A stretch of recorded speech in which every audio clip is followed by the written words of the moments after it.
بنده خدا یعقوب به عزیز مصر یوزارسیب. خداوند سبحان همیشه بر ما دودمان رسالت و نبوت بلاها گماشت و ما را به مصائب گوناگون امتحان فرمود.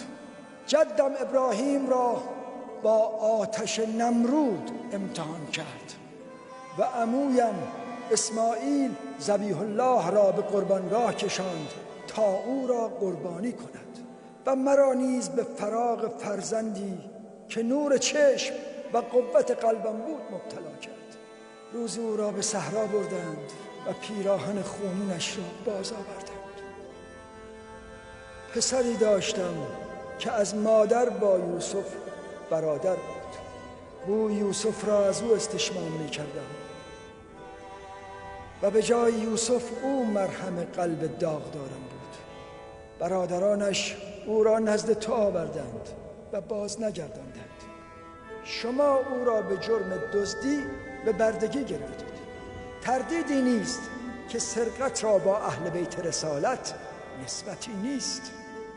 مخلص سخن این که مرا از فراق فرزندان نه توش و توانی مانده و نه نور بصری.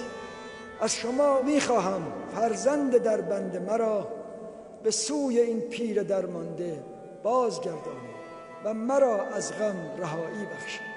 در این صورت تو را به دعای خیر مدد خواهم بود و اگر جز این کنی و بر این مهنت کشیده ترحم ننمایی، از جگر سوخته ناله‌ای سردهم که لهیب آن تا 7 پشتت را خاکستر کند و تو را توان مقاومت در برابر شرار آن نباشد. بنده خدا یعقوب.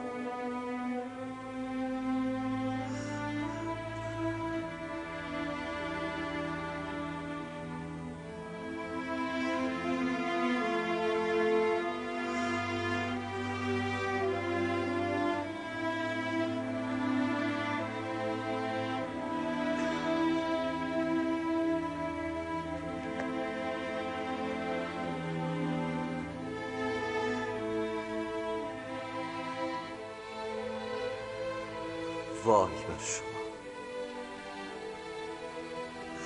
با یوسف چه کردی؟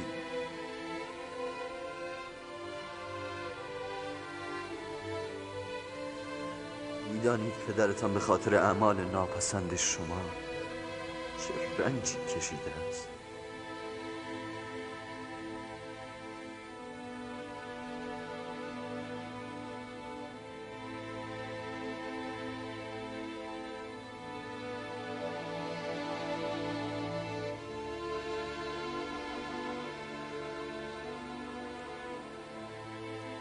گمان میکنم ذهن عزیز مصر را نسبت به ما مشوه کردند.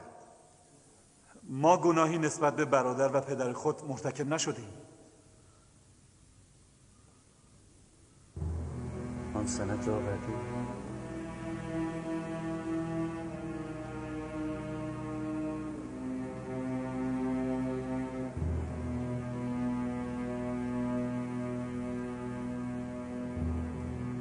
پس شما گناهی مرتکب نشدید. ما جز حقیقت مطلبی نگفتیم. یقین بدانید. بسیار خوب.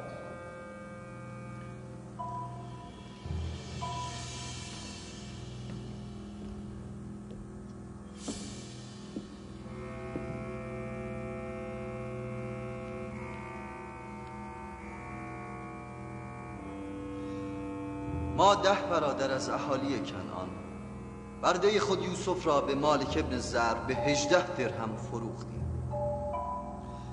مشروط بر این که او را به سرزمین مصر یا سرزمین دوری ببرد که توان بازگشت به کنعان را نداشته باشد.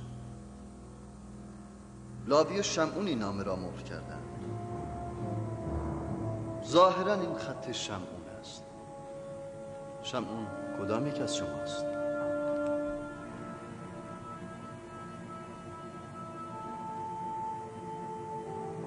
من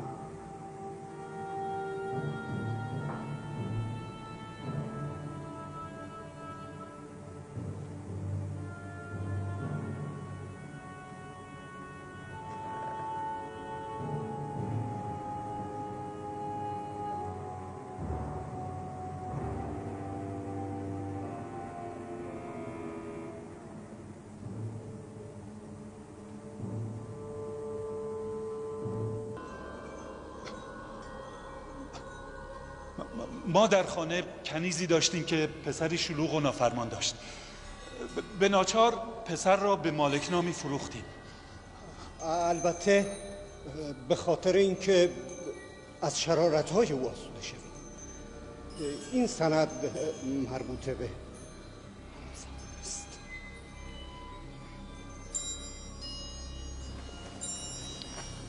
بنیامین، اینها چه میگویند؟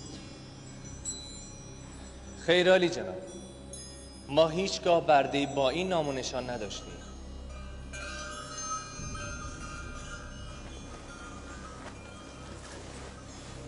هنوز هم دست از دروغ بر نمی‌دارید.